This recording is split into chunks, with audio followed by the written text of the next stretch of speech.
We need to count. We are live. We are live here at High Cotton Brewery. I'm Christian Fowler, joined by Gabe Kuhn. We're here with Bluff City Media. Gabe, we're going to get into it in a second. We're not necessarily having the best of times right now. First off, though, before we get started, we do have a sponsor for tonight's event that we're extremely excited about. Big shout out to Streetcars of Memphis. They provide auto customizations such as, we got a long list here on this one, Gabe. Tires, absolutely. wheels, lift kits, drop kits, bed liner, LED lights, light bars, rock lights, wheel locks, plus regular maintenance, oil change, and tires. So shout out to them once again. I've seen your car. You could use some LED lights. Hey, they're pretty bright, bro. That'd be pretty sweet. Would you get blue? It's white. Tiger blue? No, the tiger blue. What are we doing? You go white. We're not talking tigers, Gabe. God, no, I'm just saying. But you're a graduate. I'm a graduate. Yeah, We're in Memphis. Represent. All right, well, let's get into what we're here to talk about. Yes, sir. Memphis Grizzlies, LA Lakers, Game 6 on the road, Crypto.com Arena. Big dog, what you thinking so far? Man, it's so frustrating, right? Because Luke Kennard, I mean, as soon as he was ruled out, it felt pretty bleak. It felt ominous to me, man. I'm going to be honest. It's frustrating because you saw the second half of Game 5 and how good they were offensively, the Grizzlies I'm talking about. And it wasn't about Luke Kennard knocking down shots. Spacing. It was nothing about that. It was spacing. It was Ja going and cooking. It was Dez getting downhill and not having anybody in front of him to go contest shots. And they don't have that tonight. And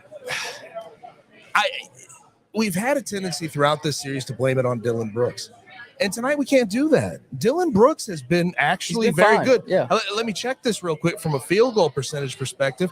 Dylan Brooks is 4 for 8, 2 for 4 from 3. He's got 10 50%. points. He leads the team in points. And I know what it has been throughout this series. You've had a roamer. And when it comes to spacing, Dylan has had his struggles out there. And defensively, he's been okay still. Yeah. But Luke Kennard provided a different look for the Lakers that I don't think that the Grizzlies have right now. And it's just, you knew going into the game it was going to be a struggle. And I'm not sure Taylor Jenkins has made the correct adjustments throughout the game. David Roddy's a guy I've really wanted to see throughout this game. Came in at the end. I mean, he can space the floor. He can put up a 3-ball when he's open. He generally hits. But you saw him come in at the end, like last 3 minutes. He knocks down a 3 as soon as he gets in. Yeah. So I hope going into the second half, they can go on a run, find their way.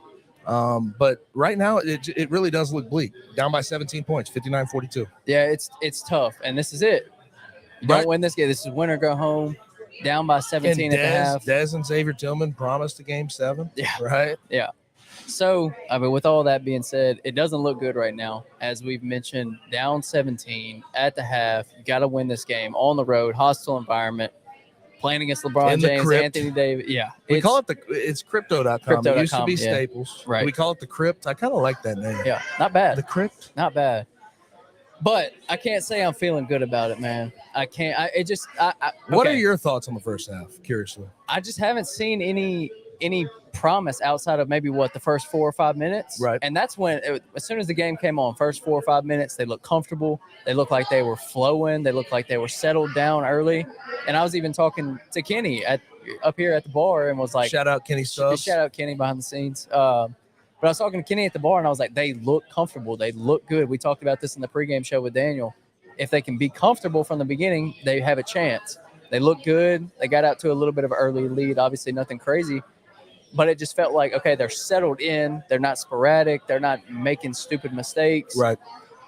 And then it just got away from them. It's just like they lost all offensive ability. Like they haven't been able to hit shots. They've looked terrible in the half court. They've turned the ball over. And the biggest thing, and this has been the biggest thing of the series, if this series somehow goes to 7 games, it's going to continue to be a storyline. Memphis cannot match up with LA in the front court. And we knew that. Right. It has been, and this game has been bad. They have been dominated down low, and that's where it all starts and ends with the Lakers team and what they're trying to do. No question. But here's the thing about the Grizzlies so far throughout this series is defensively, they've been locked in, man. Yeah. 49 points and a half in an NBA game is usually good. But you have to, in this series, something you have to do is go outscore the Lakers. And they haven't really given that effort to go outscore the Lakers, except for in Game 5 when they had Luke Kennard available. And I fully believe if Luke Kennard was available tonight, Taylor Jenkins would have pulled that string and thrown him in there and got the right spacing, and Ja and Dez would get downhill, get to the rim, start cooking. But you just don't have that. And offensively, they have to find a way. They have to find a damn way. We know what happened earlier in the year. Brandon Clark and Steven Adams are out, right? So the whole second chance opportunity situation, the whole offensive rebounding situation is affected. They have to win in different ways. And the Lakers are forcing them, generally speaking, into the half court, and that's not their forte. Not at all. And also, I think there's been an issue too. Like, Tyus is trying to throw skip passes. You have these turnovers. You can't turn the ball over against the Lakers because the Lakers have been very good at taking advantage of those opportunities. Yeah. They always have somebody cherry picking, right? Whether it's LeBron or Austin Reeves, Rui, Jared Vanderbilt's done it a couple times. They're great at getting those turnovers, and they're a good defensive team. They've had a good defense plan this whole series. I don't want to down them, but they're really good at getting those turnovers and turning them into points on the other end. A stat I said on the show today is when they have 17-plus points off turnovers, they have won every game. And when they have 10 or less, they have lost every game. Talking about the Lakers. Right. The Grizzlies have to limit that and try to find a way to sort of have ball security. We talk about that in football, right? Right. Ball security. They have to make sure that they're not giving those Lakers those extra the Lakers those extra opportunities. Yeah, so let's set the stage. 24 minutes left for the rest of the season. Right. And you have to play like it. You have to play like you almost sounded like Tim Tebow right there, bro. Did I? Am I firing you up a little 24 bit? minutes. 24 minutes left for the rest of our lives. Right. You like that? Yeah. That fired you up a little bit, brother. I could feel it. I felt the electricity. Were you a leader? Like when you played ball in high school, were you like a vocal leader? Vocal leader? Yeah. Oh, really? Yeah. You were giving pregame speeches? I did actually, yeah. Pregame speeches, leading the huddle, stuff like that. Yeah. A little bit. I don't believe that. Okay, that's you fine. Didn't have the mustache. I couldn't take you serious with the mustache, brother. I didn't have it in high school, bro. My bad, but go ahead, brother. I'm sorry. So 24 minutes for the rest of the season. That's what you've got. You've got to play like that. There's no more after this. If you lose this game, you go home, the season's done. So you got 24 minutes to give it everything you got. Shots are going to fall or they're not, and you just got to live with it. They've gotten good shots from three. They just haven't fallen for the majority. They just haven't had a threat from three. But the Lakers are 3 for 15. Right. They're not hitting threes either, but they're killing you down low. Right. Memphis isn't going to magically be incredible down low. It's just not going to happen. They're not going to start winning those matchups. Xavier Tillman with 4 fouls. That's another issue. Xavier Tillman has 4 fouls. Jaren has 3. Right. They have to manage shots. You have to hit shots. That's what this comes down to. That's what Game 5 was, right? They made shots. They hit their shots. Luke Kennard and Desmond Bane were both incredible. Ja played great. So you have to get back to that. You know, it doesn't happen magically all the time, but they just need shots to fall. They're getting good looks. They have the opportunities. The Lakers' perimeter defense hasn't been incredible. They just have to fall, and they just have to play with confidence. So, Gabe, before we get out of here, we're about to wrap this up. Second half is about to start. What do they need to do? We broke it down a little bit. Give it to me quick, easy. What do they got to do? How can they win this game and come back? Taylor Jenkins has to find a way to space the floor. It's as simple as that.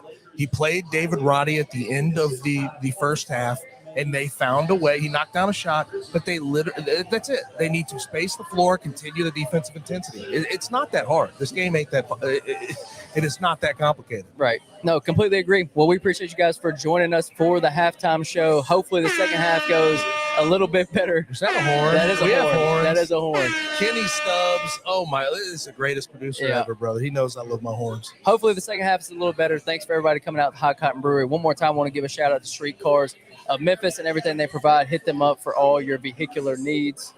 And hold up real quick. High Cotton Brewing is fantastic. They've been a great host. Great host. Regardless of if this is the last game of the year, they have been great.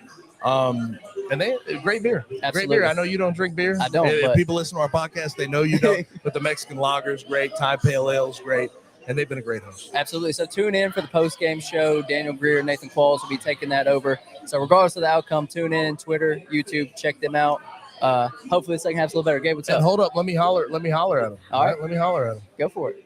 Halftime show has been sponsored by Streetcars of Memphis. They provide auto customizations, tires, wheels, lift kits, drop kits, bed liner, LED lights, light bars and pods, rock lights, wheel locks, plus Everything. regular maintenance, Everything. including oil changes, tires, brakes, and your traditional auto mechanic shop. They're great. Find them at 901scm.com. Again, that's Streetcars of Memphis, 901scm.com. All right. Thank you guys for joining us. Hope you enjoy the second half.